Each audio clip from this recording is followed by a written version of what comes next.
Hello students, good morning to all of you. जैसा कि आप देख रहे हैं, हम आपके लिए लेके आए हैं कक्षा 9 अध्याय फर्स्ट संख्या पद्धति पार्ट फर्स्ट। यानी जो संख्या पद्धति चैप्टर है फर्स्ट, उसका पार्ट फर्स्ट आज से हम आपको स्टार्ट कराएंगे। आज पार्ट फर्स्ट करवाएंगे और अगले दिन इसी तरह से हम जब तक ये सारी बुक का सॉल्यूशन कंप्लीट ना हो जाए, हम सारे पार्ट ऐसे ही करवाएंगे। चैप्टर 1, चैप्टर 2, चैप्टर 3, जितने भी इसके अंतर्गत चैप्टर हैं, हम सारे चैप्टर आपको कंप्लीटली हल करवाएंगे। आप देख सकते हैं ये कक्षा 9th के लिए जो टेक्स्ट बुक है जो स्कूलों में चलती है, वही बुक है ये जो आपके स्कूलों में चलती है। इसे देख सकते हैं आप। इस पे लिख रहा है कक्षा 9 के लिए पाठ्य पुस्तक। तो ये कक्षा 9 के लिए जो मैथमेटिक्स की बुक है, ये वो बुक है। और इसी बुक से हम आपको एक एक शब्द, एक एक क्वेश्चन, जो जितने भी इसमें एग्जाम्पल दिए हुए हैं, जितने भी इसमें एक्सरसाइज हैं, जितने एग्जाम्पल हैं, जितना भी बच्चों का बेस बनाने के लिए इसमें पहले इंट्रोडक्शन वगैरह सारी चीज़ें जो दी हुई हैं, वो सारा हम आपको कंप्लीट करवाएंगे। तो संख्या पद्धति का ये पार्ट फर्स्ट आज हम करवा रहे हैं। और जो भी पेरेंट्स, यदि बच्चे इस वीडियो को नहीं देख रहे हैं 9th वाले, तो उनके पेरेंट्स यदि इस वीडियो को देख रहे हैं तो वो इस चैनल को सब्सक्राइब कर लें, ताकि बच्चे उनके फ्री में पूरा कोर्स, यानी मैथ का जो पूरा ये है, मैथ का पूरा सिलेबस है, जितने भी चैप्टर हैं इसमें स्टेप बाय स्टेप और चैप्टर बाय चैप्टर पूरा देख सके। अभी जून चल रहा है, लेकिन हमने 1 महीने पहले ही शुरू कर दिया है, ताकि हम 6-7 महीने में इसको कंप्लीटली करवा दें। पूरा पूरा करवाने के लिए एक एक क्वेश्चन, एक एक लाइन, काफी टाइम लगता है। और इसके साथ साथ ही हम 6वीं, 7वीं, 8वीं, 9वीं, 10वीं, ये सारी जितनी भी इनकी बुक्स हैं मैथमेटिक्स की, ये इन सब का सॉल्यूशन करवाएंगे। तो जिस भी क्लास में आपका बच्चा पढ़ता हो या बच्चा खुद इस वीडियो को देख रहा हो, तो चैनल को सब्सक्राइब कर लें और ध्यान से पढ़ें। तो देखिए, आज हम पढ़ते हैं इसका आज स्टार्ट कर रहे हैं हम इस बुक को। ये 9th की बुक है मैथमेटिक्स की, 9th जो क्लास होती है, एनसीईआरटी बेस पर जो आधारित तो होती है बुक, वही बुक है ये। सीबीएसई या फिर जो नॉर्मल चलती है स्टेट में, वो भी सारे क्वेश्चन हैं इसमें। तो आज हम चैप्टर फर्स्ट पढ़ेंगे संख्या पद्धति। संख्या पद्धति के बारे में आज हम जानेंगे कि संख्या पद्धति क्या होती है। इससे पहले थोड़ा हम जो पहले हमने पढ़ा था उसका हम इंट्रोडक्शन कर लेते हैं कि संख्या रेखा क्या होती है और बाकी की जो संख्याएं हैं वो क्या होती हैं। जैसे कि इससे संख्या पद्धति जानने से पहले आपको आना चाहिए कि संख्या रेखा क्या होती है, प्राकृतिक संख्याएं क्या होती हैं, पूर्ण संख्याएं क्या होती हैं, पूर्णांक क्या होते हैं। इसके बाद आएगी परिमेय संख्या। परिमेय संख्या क्या होती है, जो आपने 8th क्लास में पढ़ा था। और अपरिमेय संख्या क्या होती है। इन सभी संख्याओं को जानने के बाद हम आएंगे किस पे, संख्या पद्धति पे। तो देखिए कैसे हम इसको करते हैं कंप्लीट। सबसे पहले हम पढ़ते हैं संख्या पद्धति का जो इससे पहले का जो पूर्व अवलोकन है, जो आपने 8वीं क्लास में पढ़ा है, उसको हम थोड़ा रिकॉल करवा देते हैं आपके लिए। तो यहाँ हम सबसे पहले लिखते हैं प्राकृतिक संख्याएं। प्राकृतिक संख्याएं कौन सी संख्याएं होती हैं?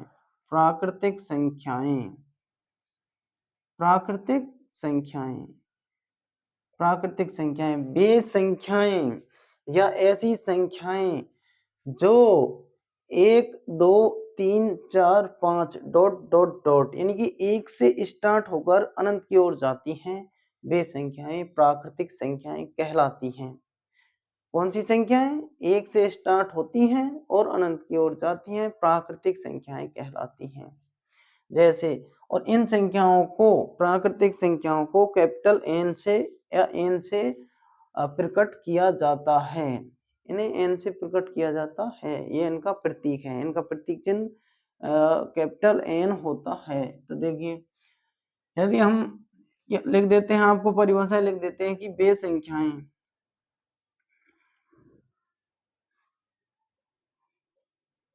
ऐसी संख्याएं जो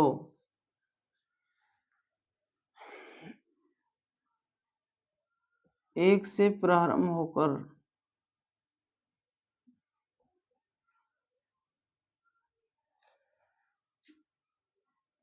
अनंत की ओर जाती हैं,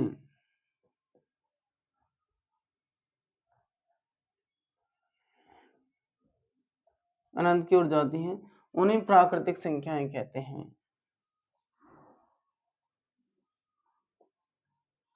उन्हें कौन सी संख्या कहते हैं? प्राकृतिक संख्याएं कहते हैं। ऐसी संख्याओं को हम प्राकृतिक संख्या कहते हैं। ये इनकी परिभाषा हो जाती है। जैसे जैसे में देखेंगे तो हम देखेंगे कि जैसे में हो जाएगा आपका, ये इनको कैपिटल एन से प्रदर्शित किया जाता है। तो ये हो जाएगा, यहाँ पे लगाएंगे 1 2 3 4 5 6 और ये ऐसे ऐसे ऐसे ऐसे ये इधर चलती जाएंगी। तो ये संख्याएं हो गई, कौन सी संख्याएं? प्राकृतिक संख्याएं। और इन्हें कैपिटल एन से प्रकट किया जाता है। इन्हें एन से प्रकट किया जाता है, यानी दर्शाया जाता है।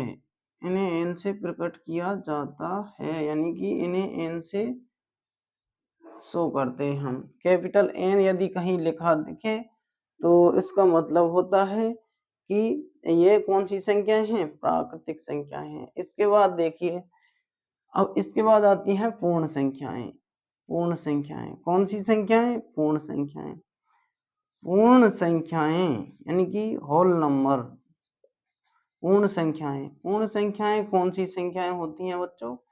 यह है नेचुरल नंबर, NATURAL। नेचुरल जो नंबर्स होते हैं, और ये है होल नंबर। होल नंबर इनकी पूर्ण संख्याएं। तो वे संख्याएं जो 0 से स्टार्ट होकर अनंत की ओर जाती हैं, उन्हें क्या कहते हैं? पूर्ण संख्याएं कहते हैं।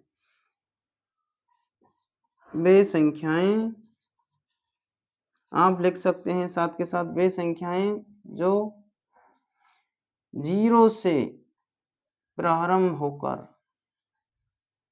0 से प्रारंभ होकर कहाँ की ओर जाती हैं? अनंत की ओर। ऐसी संख्याएं जो 0 से स्टार्ट होती हैं और अनंत की ओर जाती हैं, कौन सी संख्या कहलाती हैं? पूर्ण संख्याएं। वे संख्याएं जो 0 से प्रारंभ होकर अनंत की ओर जाती हैं, अनंत की ओर जाती हैं, उन्हें क्या कहते हैं? उन्हें पूर्ण संख्याएं कहते हैं। उन्हें पूर्ण संख्याएं कहते हैं। वे संख्याएं जो 0 से स्टार्ट होती हैं और अनंत की ओर जाती हैं, उन संख्याओं को पूर्ण संख्याएं कहते हैं। इन्हें W से प्रकट किया जाता है। इन्हें किससे प्रकट किया जाता है? W से। इन्हें W से दर्शाया जाता है या प्रकट किया जाता है। इन्हें W से प्रकट किया जाता है। इन्हें किससे प्रकट किया जाता है? W से। देखो, इन्हें N से प्रकट किया जा रहा है। ये संख्याएं प्राकृतिक संख्याएं होती हैं। बाद में आएगा तुम्हें कि प्राकृतिक संख्याएं कौन सी होती हैं, पूर्ण संख्याएं कौन सी होती हैं। तो ध्यान से पढ़िए, ध्यान दीजिए। प्राकृतिक संख्याएं, पूर्ण संख्याएं, वे संख्याएं जो 0 से प्रारंभ होकर अनंत की ओर जाती हैं, पूर्ण संख्याएं उन्हें कहते हैं। इन्हें W से प्रकट किया जाता है। जैसे जैसे देखिए इधर, जैसे मैं लिख देता हूँ यहाँ 0 0 1 2 3 4 5 और ये ऐसे जाएगी, अनंत तक चली जाएगी, रुकेगी नहीं। ये होती है पूर्ण संख्याएं। अब आती है अपनी कौन सी संख्याएं? पूर्णांक। पूर्णांक जो होते हैं वो आते हैं। पूर्णांक, पूर्णांक क्या होते हैं? पूर्णांक को कहते हैं इंटीजर्स। INTGRS, integers. अब ये इंटीजर्स क्या होते हैं?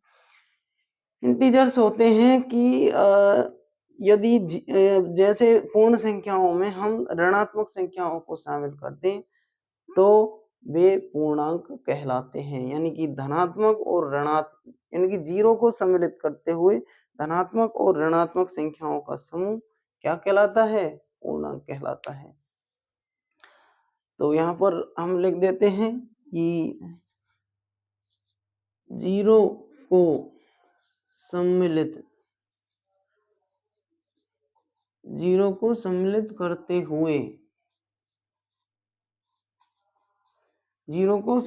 करते हुए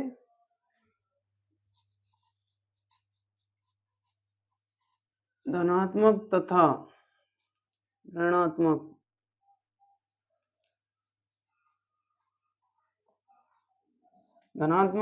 जीरो को सम्मिलित करते हुए धनात्मक तथा ऋणात्मक संख्याओं का समूह क्या कहलाता है? पूर्णांक कहलाता है। जीरो को सम्मिलित करते हुए धनात्मक तथा ऋणात्मक संख्याओं का समूह क्या कहलाएगा?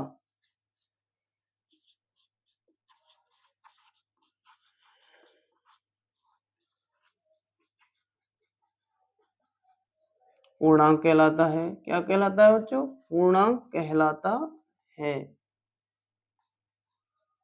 देखो पूर्णांक कौन से होते हैं? पूर्णांक वे होते हैं जो पूर्ण अंक होते हैं और a अपन b के रूप में नहीं होंगे, पूर्ण अंक होंगे। यहाँ पूर्ण से ही पता लग रहा है, इसलिए आप ये ना सोचे कि मैंने धनात्मक और ऋणात्मक संख्याओं का समूह लिखा है तो आप सोच ले कि 2/-2/3 नहीं। जीरो को सम्मिलित करते हुए धनात्मक तथा ऋणात्मक संख्याओं का जो समूह होता है वो पूर्णांक कहलाता है। और आप ये ना सोचे कि सर ने मैंने जो ये परिभाषा लिखवाई है ये बुक से मैच नहीं हो रही या किसी और सर के यहाँ जा रहे हो वहां से मैच नहीं हो रही, उससे कोई मतलब नहीं है। मैं बोल क्या रहा हूँ आप उसको समझें, अंडरस्टैंड करें और ट्राई टू अंडरस्टैंड पर ध्यान रखें, यानी समझने की कोशिश करें। जीरो को सम्मिलित करते हुए धनात्मक तथा ऋणात्मक संख्याओं का समूह पूर्णांक कहलाता है। यानी कि जब संख्या रेखा पर एक तरफ नेगेटिव नंबर और एक तरफ पॉजिटिव नंबर और बीच में जीरो, तो वह वो सारा जो कलेक्शन होता है वो कहलाता है पूर्णांक। अब देखिए यहाँ इंडिकेट आपको कर देते हैं हम यहाँ पर एक संख्या रेखा बना के कि पूर्णांक कौन से होते हैं। तो जैसे जीरो है, एक है, दो है, तीन है, चार है, एक दो तीन चार, एक दो तीन चार, ये माइनस माइनस माइनस, एक दो तीन चार, और ये ऐसे इधर जाएगा। तो ये जो है ये पूर्णांक कहलाते हैं। तो आपकी बुक में दे रखा है कि जैसे कि एक थैला दे रखा है और उस थैले में इन सबको ऐसे रखा जा रहा है कि जो संख्या रेखा है उस पर से आप प्राकृतिक संख्या को उठाइए और बैग में डालिए, उसमें से आप पूर्ण संख्या को उठाइए, जीरो को उठा लिया बैग में डाल लिया, उसमें से आप पूर्णांकों को उठाइए, -3 को उठा लिया बैग में डाल लिया। अब वो कहते हैं कि अभी संख्या रेखा पर कौन सी संख्याएं बची हुई हैं। तो ऐसे कर करके स्टेप बाय स्टेप ये आती हैं, तो उससे कोई आपको दिक्कत ना हो कि उसमें जो बैग सा है उसमें वो सारी संख्याएं डालते जाते हैं और वो समझाने की कोशिश कर रहे हैं आपको कि जो संख्या रेखा पर जो संख्याएं होती हैं वो कौन कौन सी संख्याएं होती हैं। तो प्राकृतिक संख्याएं होती है, पूर्ण संख्याएं होती हैं, पूर्णांक होते हैं, इसके बाद परिमेय संख्याएं आएंगी, इसके बाद अपरिमेय संख्याएं आएंगी, जो आप पार्ट सेकंड में पढ़ोगे। पार्ट फर्स्ट तक हम यहीं रहने देते हैं, यहाँ से यहाँ तक यदि आपको कोई प्रॉब्लम हो, कोई दिक्कत हो तो हमें बताएं, नीचे कमेंट करें, हम आपके कमेंट को रीड करेंगे, तब हम आपको जवाब दे पाएंगे। इसमें कोई यदि मिस्टेक हुई हो तो आप हमें बताएं कि यहाँ पर मिस्टेक है, क्योंकि मिस्टेक हो जाती है, मिस्टेक होने में कोई डाउट नहीं है, लेकिन हम कभी मिस्टेक करने की कोशिश नहीं करेंगे, भूल से हो जाती है। लेकिन यहाँ पर ये जो दिया हुआ है, अब ये जो पूर्णांक है इससे हम किससे प्रदर्शित करते हैं? जैसे इसे जेड से प्रकट किया जाता है तो पूर्णांकों को जेड से प्रकट किया जाता है, जैसे इसे डब्ल्यू से प्रकट किया जाता है। तो पूर्णांक इन्हें जेड से, ये क्या है? जेड है, जेड से दर्शाया जाता है। जो पूर्णांक होते हैं उन्हें जेड से दर्शाया जाता है। अब तुम कहोगे कि जेड से क्यों दर्शाया जाता है? अब जेड एक जर्मन शब्द है, JAHLEN, जेहलिन, जिसका अर्थ होता है गिनना। यानी कि ये जेड है वो जेहलिन एक जर्मन वर्ड है, वहां से लिया गया है और जिसका अर्थ गिनना होता है। तो वहां से ये जेड लिया गया है। तो इसे हम इंडिकेट करेंगे जेड के द्वारा, यानी पूर्णांक को जेड के द्वारा, होल नंबर को डब्ल्यू के द्वारा, और इसको कैपिटल एन के द्वारा। इसकी परिभाषा ये रही, इसका उदाहरण ये रहा, इसकी परिभाषा ये रही, इसका उदाहरण ये रहा, इसकी परिभाषा ये रही और इसका उदाहरण ये रहा, और इसे पूर्णांकों को जेड से प्रदर्शित किया जाता है। तो आज के लिए बस इतना ही। इसके बाद पार्ट सेकंड में देखते हैं। ये पार्ट फर्स्ट हो गया आपकी संख्या पद्धति का। आप देख सकते हैं, इसको आप स्टेप बाय स्टेप लिख सकते हैं और आप इसे कंप्लीट कर सकते हैं। तो यदि वीडियो अच्छा लगा हो तो चैनल को सब्सक्राइब कीजिए, लाइक कीजिए और अपने दोस्तों के साथ शेयर कीजिए। और thanks so much for watching the video.